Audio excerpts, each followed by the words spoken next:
ବହୁ ବୁଟୁ ଭୂତ କଣ ସତରେ ଏହି ଫିଲ୍ମ 2ରୁ 3 କୋଟି ଖର୍ଚ୍ଚ ହେଇଛି?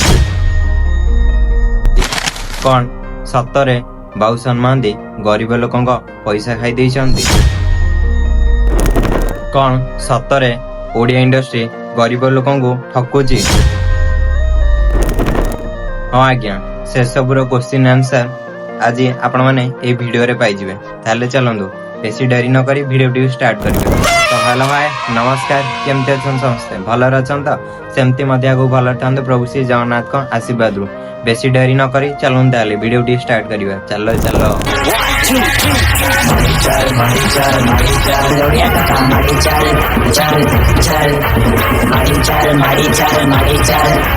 ବହୁ ବୁଟୁ ଭୂତ ଏ ଫିଲ୍ମ ଆପଣମାନେ ତ ସମସ୍ତେ ଯାଇ ଦେଖି ସାରିଥିବେ।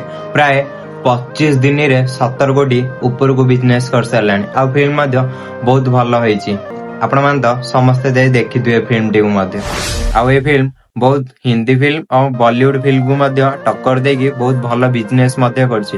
ଏବଂ ଓଡ଼ିଆ ଇଣ୍ଡଷ୍ଟ୍ରିରେ ହୁଏତ ଏଇଟା ସବୁଠୁ ଟପ୍ ସବୁଠୁ ଅଧିକ ଟଙ୍କା କମେଇଥିବା ଫିଲ୍ମ ହେଲା ଏଇ ବହୁ ବୁଟୁ ଭୂତ। ଏ ଫିଲ୍ମର ବହୁତ ଲୋକ ବି ବହୁତ ଭଲ ରିଭ୍ୟୁ ଦଉଛନ୍ତି। ବହୁତ ଫିଲ୍ମଟି ମଧ୍ୟ ବହୁତ ଭଲ ହେଇଛି। ତ ଏମିତି ହଠାତ୍ କ୍ୱେଶ୍ଚିନ୍ ଲୋକଙ୍କୁ ଠକିବା କ୍ୱେଶ୍ଚିନ୍ କଣ ପାଇଁ ଆସିଲା, ଚାଲନ୍ତୁ ସେ ସବୁ ଉପରେ ଡିସ୍କସନ୍ ଆସନ୍ତୁ। କଣ ହେଇଛି ମୁଁ ଆପଣମାନଙ୍କୁ ଡାଇରେକ୍ଟ କହୁଛି। ବହୁ ବୁଟୁ ଭୂତ ଫିଲ୍ମ ଏ ଫିଲ୍ମ ତ ଆପଣମାନେ ସମସ୍ତେ ଦେଖିଥିବେ। ଯେଉଁ ଘରେ ଅର୍ଚ୍ଚିତା ଏବଂ ବାବୁସାନ ରହୁଥିଲେ, ସେଇ ଘର ଓନର କହିବା କଥା କି ମୋ ଘରେ ସୁଟିଂ କଲେ କିଛି ପଇସା ପତ୍ର ନ ଦେଇ ବହୁତ ଗୁଡ଼ିଏ ଜିନିଷ ଭଙ୍ଗା ଭଙ୍ଗି କରି ଚାଲିଗଲେ। ସକାଳୁ ଉଠିଲା ବେଳୁ କେହି ନାହାନ୍ତି। ଏବଂ ତାଙ୍କୁ କୁହା ବି ଯାଇଥିଲା ମଧ୍ୟ ସିନ୍ ସୁଟିଂ ଯେତେବେଳେ ସରିବ ସେତେବେଳେ ଆମେ ବାବୁସାନ ମହାନ୍ତି ଏବଂ ଅପରାଜିତା ମାକୁ ଡାକିକି ଆପଣଙ୍କୁ ବସି କଥା ହବୁ ଏବଂ କେତେ କଣ ପଇସା ଦେବୁ। କିନ୍ତୁ ତାଙ୍କର ପଇସା ପତ୍ର କିଛି ନ ଦେଇ କଲ୍ ଫଲ୍ ସେ କରିଥିବାରୁ ମଧ୍ୟ ତାଙ୍କୁ ହଁ ଦିଆଯିବ ଏମିତି କହିକି ତାର କିଛି ରିପ୍ଲାଏ ମଧ୍ୟ ଏପର୍ଯ୍ୟନ୍ତ ଦେଇନାହାନ୍ତି ସେମାନେ। ଫିଲ୍ମରେ ଏମିତି କିଛି ସିନ୍ ପୋର୍ଟ୍ରେ କରାଯାଇଛି ଯାହାକି ଆପଣମାନେ ଦେଖିଥିବେ। ଗୋଟିଏ ଗରିବ ଘରୁ ଲୋକଟି ଆସୁଥିବାରୁ କେତେ ଅସୁବିଧାର ସମ୍ମୁଖୀନ ହେବାକୁ ପଡୁଛି ଗରିବ ଘରେ। ଆପଣମାନେ ସେ ଫିଲ୍ମରେ ମଧ୍ୟ ଦେଖିଥିବେ, ତାକୁ ମଧ୍ୟ ସିନ୍ ଟିକେ ଅଣାଯାଇଛି। ଆଉ ଏଠି କିନ୍ତୁ କଣ ହଉଛି, ଆପଣ ସତରେ ଗରିବ ଲୋକଙ୍କୁ ଠକୁଛନ୍ତି? ଆପଣଙ୍କୁ ଆପଣ ଫିଲ୍ମକୁ ଦେଖିକି ଆପଣଙ୍କୁ କେମିତି ଏସବୁ କରିବା ପାଇଁ ଇଚ୍ଛା ହେଲା? ସେ ମୋ ମନର କ୍ୱେଶ୍ଚିନ୍ ସେଇଟା। ଆଉ ସେଇ ଘର କହିବା କଥା କି ଏଇଆ କି ଯେ ଯେତେବେଳେ ଫାଷ୍ଟ ଆସିଥିଲେ ସେ ତାଙ୍କୁ ପଚାରିଥିଲେ କି ଯେ ନାଇଁ ତମ ଘରେ ଗୋଟେ ଫିଲ୍ମ ସୁଟିଂ ହେବ। ଆଉ ଇଏ ମଧ୍ୟ ସାଙ୍ଗେ ସାଙ୍ଗେ କିଛି ନ ଭାବି ହଁ ବି ମଧ୍ୟ କରିଦେଇଥିଲେ ଏବଂ କହିଥିଲେ ମଧ୍ୟ ଆମ ଗାଁରେ ସୁଟିଂ ହେବ, ମୋ ଘର ଲୋକମାନେ ଦେଖିବେ। ହୁଏତ ତାଙ୍କ ଘରକୁ ବହୁତ ବଡ ବଡ ଷ୍ଟାର ଆସିବେ। ସେ ମଧ୍ୟ ଖୁସି ବି ହେଇଯାଇଥିଲେ, ନାଇଁ ଏଇଟା ବି ଗୋଟେ ଭଲ କଥା, ଏବଂ ସେ ରାଜି ମଧ୍ୟ ହେଇଯାଇଥିଲେ। ଏଠି ଫିଲ୍ମ ସୁଟିଂ ହବ, ଫିଲ୍ମ ସୁଟିଂ ହବ। ତାପରେ ପଚାରିଲେ କରିବୁ ନା, କରିବ ଯଦି ଭଲ କଥା, ଆମ ଗାଁଟା ବି ନାଁ ଗୋଟେ ରହିବ, ଭଲ ସୁଟିଂ ହବ ଯଦି।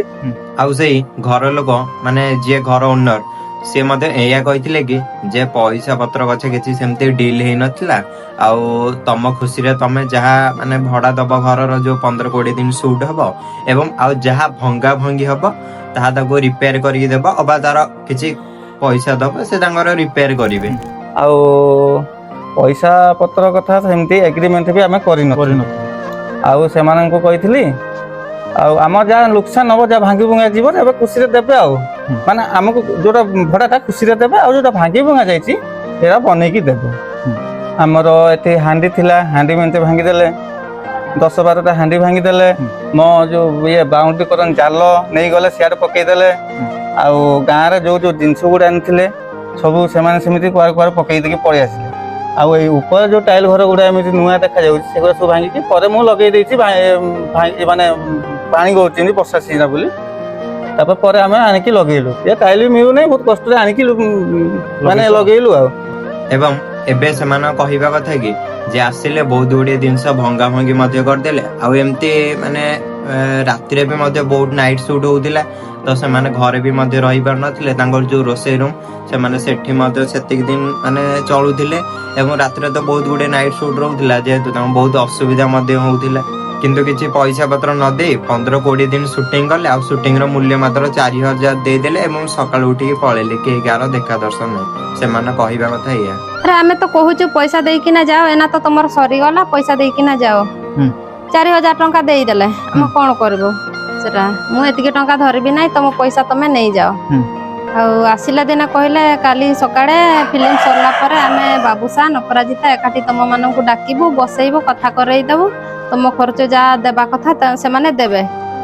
କାହିଁ ସକାଳେ ହେଲା ମାନେ ବାବୁସାନ ନାହିଁ ତ ଅପରାଜିତା ନାହିଁ, ସମସ୍ତେ ପଳେଇଛନ୍ତି। ପଳେଇଲେ। ଏବଂ ସେ ଆଉ ଗୋଟେ କଥା ମଧ୍ୟ କହିଛନ୍ତି କି ଯେ ତାଙ୍କର ଯୋଉ ଗାଁର ଯେଉଁ ଠାକୁର ଥିଲେ ସେଠି କୁଆଡେ ପୂଜାପୂଜି କରିଛନ୍ତି, ମାନେ ଫିଲ୍ମ ଭଲ ହବ ବୋଲି ସେମାନେ ମଧ୍ୟ କହିଥିଲେ ପଇସା ପତ୍ର ଦେବେ ବୋଲି। ତ ସେଇଠୁ ଇଏ ଗାଁ ଲୋକ ଯେହେତୁ ଇଏ ଯାଇକି ପୂଜାପୂଜି କରିଥିଲେ ଏବଂ ତାର ମଧ୍ୟ ଏପର୍ଯ୍ୟନ୍ତ କିଛି ପେମେଣ୍ଟ ଦେଇନାହାନ୍ତି। ତ ସେ ତାଙ୍କୁ ମାଗୁଛନ୍ତି, ଯେହେତୁ ଗାଁ ଲୋକ ତ ତାଙ୍କୁ ମାଗି ପାରିବେନି, ତ ଆଙ୍କୁ ମାଗୁଛନ୍ତି। ତାର ମଧ୍ୟ କିଛି ଏମାନେ ପେମେଣ୍ଟ ଦେଇନଥିଲେ।